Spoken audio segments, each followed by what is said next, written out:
प्यारे बच्चों, अज आपां ਸਾਹਿਤਮਾਲਾ ਦਾ ਜਿਹੜਾ कविता भाग है ਉਹਦੇ ਵਿੱਚੋਂ भाई वीर सिंह ਦੀ कविता करांगे। समा ठीक है, ਇਹਦੇ ਵਿੱਚ ਕੀ आ गया कि रही वास्ते घत समय ने इक ना मन्नी, फड़फड़ रही तरीक समय खिसकाई कन्नी, किवें ना सकी रोक अटक जो पाई भन्नी, तिरखे अपने वेग गया टप बन्ने बन्नी। रही वास्ते घत का मतलब बेटे तरले करदी थक गई, ठीक है। कन्नी का मतलब पल्ला, अटक जो पाई भन्नी जो मैं समय रास्ते में जी रुकावट पाई वो उसने तोड़ दी। तिरखे मतलब तेज़, बेग का मतलब आप मुहारी चाल नाल, बन्ने बन्नी हुंदा वट्टां बन्ने हुंदे ने जिहड़े भाव छोटियां मोटियां रोकां, ठीक है।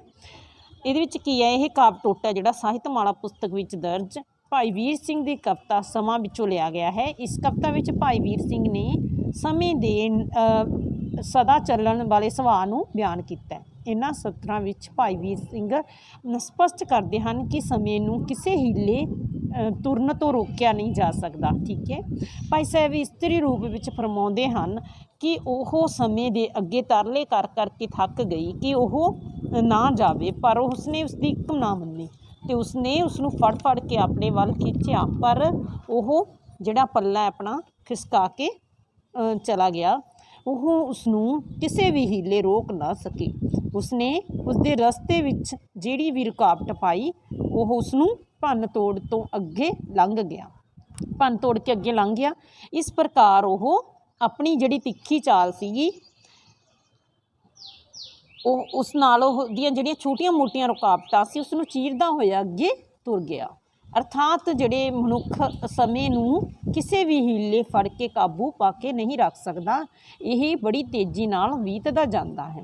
इस करके जिहड़ा वर्तमान समा है वो अर्थ विच होवे उसनू शुभ कम्मां लई ला के सफल करना चाहिदा है, ठीक है। हो अजे संभाल इस समय नूं कर सफल उड़दा जापदा, यह ठहरन जांच ना जानदा, लंघ गया ना मुड़ के आमदा। ਇਹਦੇ ਵਿੱਚ ਕੀ ਹੈ कि भाई साहब फरमाਉਂਦੇ ਹਨ कि हे मनुख तू अजे भी समय की संभाल कर, तू वर्तमान समय ਨੂੰ ਜਿਹੜਾ कि तेरे हत्थां ਵਿੱਚ है रब्बी प्रेम सत्संगत ਤੇ ਦੇ शुभ ਕਰਮਾਂ ਵਿੱਚ ਲਾ के सफल कर। ਇਹ तेरे हत्थों बड़ी तेज़ी ਨਾਲ ਨਿਕਲਦਾ जा रहा है। ਇਹ ਠਹਿਰਨ ਦਾ ਤਰੀਕਾ नहीं जानता ਅਤੇ जेकर ਇਹ एक बार चला जाए तो यह मुड़ के नहीं आता। इस करके तैनूं वर्तमान समय नूं सफल बनाउण लई हर समय शुभ कर्म जिहड़े करने चाहिए हैं। बेटा इहदा जिहड़ा केंद्री भाव है वो की है कि समा सदा जिहड़ा चलाईमान है, मनुख इसनूं किसी भी हीले रोक नहीं सकता। इस करके इसनूं नाम सिमरन ते नेक कामां विच ला के सफल करना चाहिए है, ठीक है राजी। उदों अगली जिहड़ी अपनी कविता है वो की है भाई वीर सिंह दी बिन फसां दे फुल, ठीक है। ये की आ गया मेरी छिपी रहे गुलजार मैं नीमा उग्या, कोई लगे ना नज़र टपार मैं पर्वत लुकिया, मैं लिया आकाशों टप जो सोख ना बनदा, हाँ धुरों गरीबी मंग मैं आया जगत ते, ठीक है। ये की कहते हैं कि भाई साहब कहते हैं कि वन फसां दे फुल्लां दा जिहड़ा मानवीकरण करते हुए कहते हैं कि उन्होंने मूँहों खवाते हैं कि मेरी इच्छा इहो है कि मेरी गुलजार है जिहड़ी वो छिपी ही रही। इस कारण ही मैं पर्वत विच नीवीं जगह ते लुक के उग्या हाँ। मैं यह नहीं चाहता कि मेरी खूबसूरती नूं किसी दी बुरी नज़र लगे। मैं आकाश पासों रंग लिया है जो कि बहुत भड़कीला नहीं। मैं तो संसार विचों धुरों ही गरीबी लैके आया हाँ, अर्थात निमाणा बन के आया हाँ, तां जो मैं इसदे जिहड़े ध्यान का केंद्र ना बन सकां, ठीक है।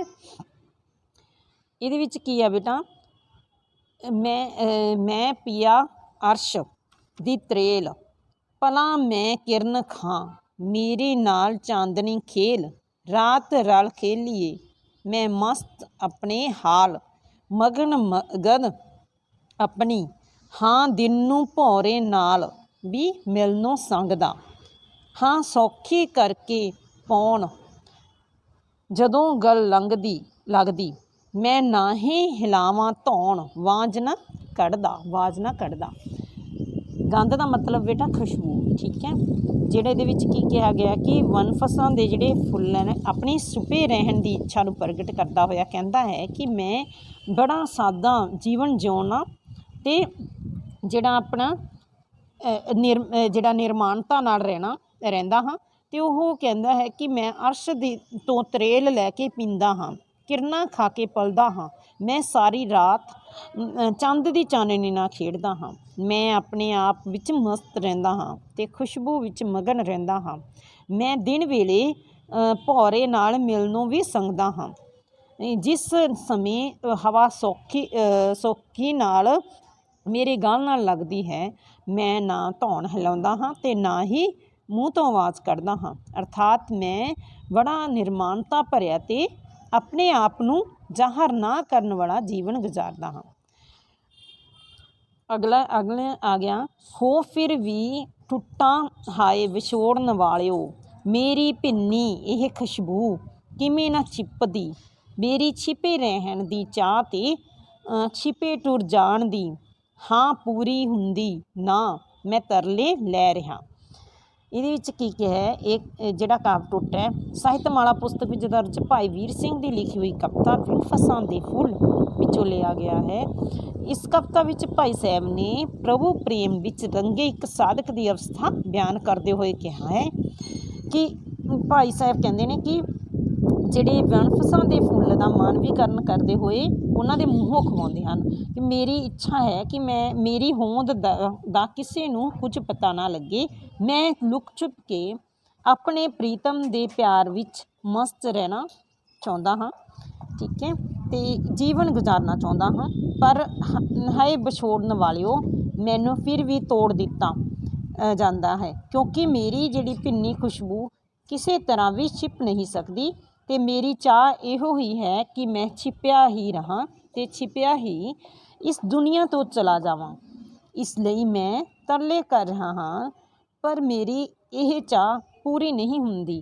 ਭਾਵ ਪ੍ਰਭੂ ਪ੍ਰੇਮ ਵੱਲ ਜੁੜੇ ਜਗਿਆਸੂ ਦੀ ਜਿਹੜੀ ਵਡਿਆਈ ਛਿਪੀ ਨਹੀਂ ਰਹਿੰਦੀ, ਇਸ ਕਰਕੇ ਉਸਦੀ ਆਪਣੀ ਹੋਂਦ ਜਿਹੜੀ ਆ ਉਹਨੂੰ ਜ਼ਾਹਰ ਨਾ ਕਰਨ ਦੀ ਇੱਛਾ ਜਿਹੜੀ ਉਹ ਪੂਰੀ ਨਹੀਂ ਹੁੰਦੀ। ਇਸ ਤੋਂ ਅਗਲੀ ਆਪਣੀ ਜਿਹੜੀ ਹੈ ਕਵਿਤਾ ਆ ਗਈ ਟੁਕੜੀ ਜਗ ਤੋਂ ਨਿਆਰੀ, ਠੀਕ ਹੈ, ਇਹ ਆਪਾਂ ਅੱਗੇ ਕਰਾਂਗੇ, ਠੀਕ ਹੈ ਬੇਟਾ। Thank you, have a nice day. ਪਿਆਰੇ ਬੱਚਿਓ, ਅੱਜ ਆਪਾਂ ਸਾਹਿਤਮਾਲਾ ਦਾ ਜਿਹੜਾ ਕਵਿਤਾ ਭਾਗ ਹੈ ਉਹਦੇ ਵਿੱਚੋਂ ਭਾਈ ਵੀਰ ਸਿੰਘ ਦੀ ਕਵਿਤਾ ਕਰਾਂਗੇ ਸਮਾਂ, ਠੀਕ ਹੈ। ਇਹਦੇ ਵਿੱਚ ਕੀ ਆ ਗਿਆ ਕਿ ਰਹੀ ਵਾਸਤੇ ਘੱਤ, ਸਮੇਂ ਨੇ ਇੱਕ ਨਾ ਮੰਨੀ, ਫੜਫੜ ਰਹੀ ਤਰੀਕ, ਸਮੇਂ ਖਿਸਕਾਈ ਕੰਨੀ, ਕਿਵੇਂ ਨਾ ਸਕੀ ਰੋਕ, ਅਟਕ ਜੋ ਪਾਈ ਭੰਨੀ, ਤਿਰਖੇ ਆਪਣੇ ਵੇਗ, ਗਿਆ ਟੱਪ ਬੰਨੇ ਬੰਨੀ। ਰਹੀ ਵਾਸਤੇ ਘੱਤ ਦਾ ਮਤਲਬ ਬੇਟੇ ਤਰਲੇ ਕਰਦੀ ਥੱਕ ਗਈ, ਠੀਕ ਹੈ। ਕੰਨੀ ਦਾ ਮਤਲਬ ਪੱਲਾ, ਅਟਕ ਜੋ ਪਾਈ ਭੰਨੀ, ਜੋ ਮੈਂ ਸਮੇਂ ਰਸਤੇ ਵਿੱਚ ਜਿਹੜੀ ਰੁਕਾਵਟ ਪਾਈ ਉਹ ਉਸਨੇ ਤੋੜ ਦਿੱਤੀ। ਤਿਰਖੇ ਮਤਲਬ ਤੇਜ਼, ਵੇਗ ਦਾ ਮਤਲਬ ਆਪ ਮੁਹਾਰੀ ਚਾਲ ਨਾਲ, ਬੰਨੇ ਬੰਨੀ ਹੁੰਦਾ ਵੱਟਾਂ ਬੰਨੇ ਹੁੰਦੇ ਨੇ ਜਿਹੜੇ, ਭਾਵ ਛੋਟੀਆਂ ਮੋਟੀਆਂ ਰੋਕਾਂ, ਠੀਕ ਹੈ। ਇਹਦੇ ਵਿੱਚ ਕੀ ਹੈ, ਇਹ ਕਾਵਿ ਟੁੱਟ ਹੈ ਜਿਹੜਾ ਸਾਹਿਤਮਾਲਾ ਪੁਸਤਕ ਵਿੱਚ ਦਰਜ ਭਾਈ ਵੀਰ ਸਿੰਘ ਦੀ ਕਵਿਤਾ ਸਮਾਂ ਵਿੱਚੋਂ ਲਿਆ ਗਿਆ ਹੈ। ਇਸ ਕਵਿਤਾ ਵਿੱਚ ਭਾਈ ਵੀਰ ਸਿੰਘ ਨੇ ਸਮੇਂ ਦੇ ਸਦਾ ਚੱਲਣ ਵਾਲੇ ਸੁਭਾਅ ਨੂੰ ਬਿਆਨ ਕੀਤਾ ਹੈ। ਇਹਨਾਂ ਸਤਰਾਂ ਵਿੱਚ ਭਾਈ ਵੀਰ ਸਿੰਘ ਸਪਸ਼ਟ ਕਰਦੇ ਹਨ ਕਿ ਸਮੇਂ ਨੂੰ ਕਿਸੇ ਹੀਲੇ ਤੁਰਨ ਤੋਂ ਰੋਕਿਆ ਨਹੀਂ ਜਾ ਸਕਦਾ, ਠੀਕ ਹੈ। ਭਾਈ ਸਾਹਿਬ ਇਸਤਰੀ ਰੂਪ ਵਿੱਚ ਫਰਮਾਉਂਦੇ ਹਨ ਕਿ ਉਹ ਸਮੇਂ ਦੇ ਅੱਗੇ ਤਰਲੇ ਕਰ ਕਰਕੇ ਥੱਕ ਗਈ ਕਿ ਉਹ ਨਾ ਜਾਵੇ, ਪਰ ਉਸਨੇ ਉਸਦੀ ਇੱਕ ਨਾ ਮੰਨੀ ਅਤੇ ਉਸਨੇ ਉਸਨੂੰ ਫੜ ਫੜ ਕੇ ਆਪਣੇ ਵੱਲ ਖਿੱਚਿਆ, ਪਰ ਉਹ ਜਿਹੜਾ ਪੱਲਾ ਆਪਣਾ ਖਿਸਕਾ ਕੇ ਚਲਾ ਗਿਆ। ਉਹ ਉਸਨੂੰ ਕਿਸੇ ਵੀ ਹੀਲੇ ਰੋਕ ਨਾ ਸਕੀ। ਉਸਨੇ ਉਸਦੇ ਰਸਤੇ ਵਿੱਚ ਜਿਹੜੀ ਵੀ ਰੁਕਾਵਟ ਪਾਈ ਉਹ ਉਸਨੂੰ ਭੰਨ ਤੋੜ ਤੋਂ ਅੱਗੇ ਲੰਘ ਗਿਆ, ਭੰਨ ਤੋੜ ਕੇ ਅੱਗੇ ਲੰਘ ਗਿਆ। ਇਸ ਪ੍ਰਕਾਰ ਉਹ ਆਪਣੀ ਜਿਹੜੀ ਤਿੱਖੀ ਚਾਲ ਸੀਗੀ ਉਹ ਉਸ ਨਾਲ ਉਹਦੀਆਂ ਜਿਹੜੀਆਂ ਛੋਟੀਆਂ ਮੋਟੀਆਂ ਰੁਕਾਵਟਾਂ ਸੀ ਉਸਨੂੰ ਚੀਰਦਾ ਹੋਇਆ ਅੱਗੇ ਤੁਰ ਗਿਆ। ਅਰਥਾਤ ਜਿਹੜੇ ਮਨੁੱਖ ਸਮੇਂ ਨੂੰ ਕਿਸੇ ਵੀ ਹੀਲੇ ਫੜ ਕੇ ਕਾਬੂ ਪਾ ਕੇ ਨਹੀਂ ਰੱਖ ਸਕਦਾ, ਇਹ ਬੜੀ ਤੇਜ਼ੀ ਨਾਲ ਬੀਤਦਾ ਜਾਂਦਾ ਹੈ। ਇਸ ਕਰਕੇ ਜਿਹੜਾ ਵਰਤਮਾਨ ਸਮਾਂ ਹੈ ਉਹ ਹੱਥ ਵਿੱਚ ਹੋਵੇ, ਉਸਨੂੰ ਸ਼ੁਭ ਕੰਮਾਂ ਲਈ ਲਾ ਕੇ ਸਫਲ ਕਰਨਾ ਚਾਹੀਦਾ ਹੈ। ਠੀਕ ਹੈ। ਹੋ ਅਜੇ ਸੰਭਾਲ ਇਸ ਸਮੇਂ ਨੂੰ, ਕਰ ਸਫਲ ਉੜਦਾ ਜਾਪਦਾ, ਇਹ ਠਹਿਰਨ ਜਾਂਚ ਨਾ ਜਾਣਦਾ, ਲੰਘ ਗਿਆ ਨਾ ਮੁੜ ਕੇ ਆਉਂਦਾ।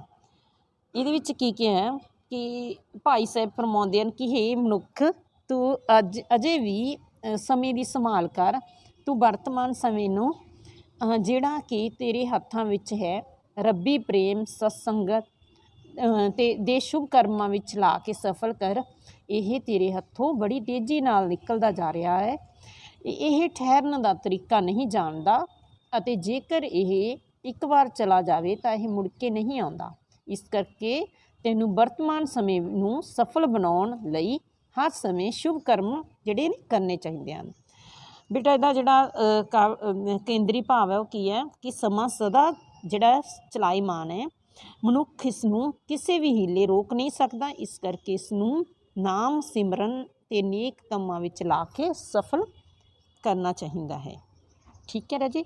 ਉਦੋਂ ਅਗਲੀ ਜਿਹੜੀ ਆਪਣੀ ਕਵਿਤਾ ਹੈ ਉਹ ਕੀ ਹੈ, ਭਾਈ ਵੀਰ ਸਿੰਘ ਦੀ ਬਿਨ ਫਸਾਂ ਦੇ ਫੁੱਲ। ਠੀਕ ਹੈ। ਇਹਦੇ ਵਿੱਚ ਕੀ ਆ ਗਿਆ, ਮੇਰੀ ਛਿਪੀ ਰਹੇ ਗੁਲਜ਼ਾਰ, ਮੈਂ ਨੀਵਾਂ ਉੱਗਿਆ, ਕੋਈ ਲੱਗੇ ਨਾ ਨਜ਼ਰ ਟਪਾਰ, ਮੈਂ ਪਰਬਤ ਲੁਕਿਆ, ਮੈਂ ਲਿਆ ਆਕਾਸ਼ੋਂ ਟੱਪ, ਜੋ ਸੋਖ ਨਾ ਬਣਦਾ, ਹਾਂ ਧੁਰੋਂ ਗਰੀਬੀ ਮੰਗ, ਮੈਂ ਆਇਆ ਜਗਤ 'ਤੇ। ਠੀਕ ਹੈ। ਇਹਦੇ ਵਿੱਚ ਕੀ ਕਹਿੰਦੇ ਨੇ ਕਿ ਭਾਈ ਸਾਹਿਬ ਕਹਿੰਦੇ ਨੇ ਕਿ ਵਨਫਸਾਂ ਦੇ ਫੁੱਲਾਂ ਦਾ ਜਿਹੜਾ ਮਾਨਵੀਕਰਨ ਕਰਦੇ ਹੋਏ ਕਹਿੰਦੇ ਨੇ ਕਿ ਉਹਨਾਂ ਦੇ ਮੂੰਹੋਂ ਖਵਾਉਂਦੇ ਹਨ ਕਿ ਮੇਰੀ ਇੱਛਾ ਇਹੋ ਹੈ ਕਿ ਮੇਰੀ ਗੁਲਜ਼ਾਰ ਹੈ ਜਿਹੜੀ ਉਹ ਛਿਪੀ ਹੀ ਰਹੇ। ਇਸ ਕਾਰਨ ਹੀ ਮੈਂ ਪਰਬਤ ਵਿੱਚ ਨੀਵੀਂ ਜਗ੍ਹਾ 'ਤੇ ਲੁਕ ਕੇ ਉੱਗਿਆ ਹਾਂ। ਮੈਂ ਇਹ ਨਹੀਂ ਚਾਹੁੰਦਾ ਕਿ ਮੇਰੀ ਖੂਬਸੂਰਤੀ ਨੂੰ ਕਿਸੇ ਦੀ ਬੁਰੀ ਨਜ਼ਰ ਲੱਗੇ।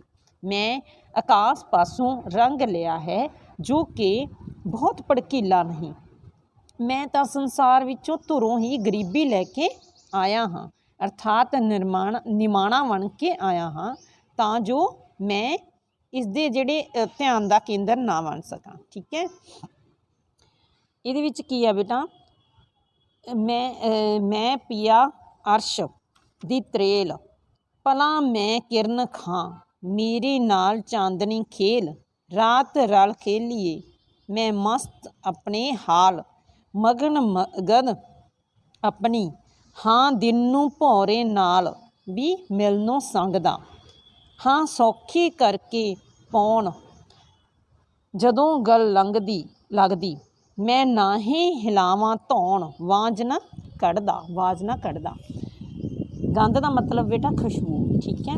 ਜਿਹੜੇ ਇਹਦੇ ਵਿੱਚ ਕੀ ਕਿਹਾ ਗਿਆ ਕਿ ਵਨਫਸਾਂ ਦੇ ਜਿਹੜੇ ਫੁੱਲ ਨੇ ਆਪਣੀ ਛੁਪੇ ਰਹਿਣ ਦੀ ਇੱਛਾ ਨੂੰ ਪ੍ਰਗਟ ਕਰਦਾ ਹੋਇਆ ਕਹਿੰਦਾ ਹੈ ਕਿ ਮੈਂ ਬੜਾ ਸਾਦਾ ਜੀਵਨ ਜਿਉਣਾ ਅਤੇ ਜਿਹੜਾ ਆਪਣਾ ਜਿਹੜਾ ਨਿਰਮਾਣਤਾ ਨਾਲ ਰਹਿੰਦਾ ਹਾਂ। ਅਤੇ ਉਹ ਕਹਿੰਦਾ ਹੈ ਕਿ ਮੈਂ ਅਰਸ਼ ਤੋਂ ਤਰੇਲ ਲੈ ਕੇ ਪੀਂਦਾ ਹਾਂ, ਕਿਰਨਾਂ ਖਾ ਕੇ ਪਲਦਾ ਹਾਂ, ਮੈਂ ਸਾਰੀ ਰਾਤ ਚੰਦ ਦੀ ਚਾਨਣੀ ਨਾਲ ਖੇਡਦਾ ਹਾਂ, ਮੈਂ ਆਪਣੇ ਆਪ ਵਿੱਚ ਮਸਤ ਰਹਿੰਦਾ ਹਾਂ ਅਤੇ ਖੁਸ਼ਬੂ ਵਿੱਚ ਮਗਨ ਰਹਿੰਦਾ ਹਾਂ, ਮੈਂ ਦਿਨ ਵੇਲੇ ਭੌਰੇ ਨਾਲ ਮਿਲਣੋਂ ਵੀ ਸੰਗਦਾ ਹਾਂ।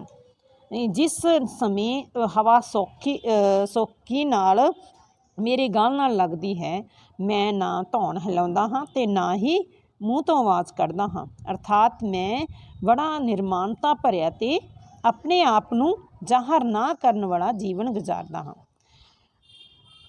ਅਗਲਾ ਆ ਗਿਆ, ਹੋ ਫਿਰ ਵੀ ਟੁੱਟਾਂ ਹਾਏ ਵਿਛੋੜਨ ਵਾਲਿਓ, ਮੇਰੀ ਭਿੰਨੀ ਇਹ ਖੁਸ਼ਬੂ ਕਿਵੇਂ ਨਾ ਛਿਪਦੀ, ਮੇਰੀ ਛਿਪੇ ਰਹਿਣ ਦੀ ਚਾਹ ਤੇ ਛਿਪੇ ਟੁਰ ਜਾਣ ਦੀ, ਹਾਂ ਪੂਰੀ ਹੁੰਦੀ ਨਾ ਮੈਂ ਤਰਲੇ ਲੈ ਰਿਹਾ।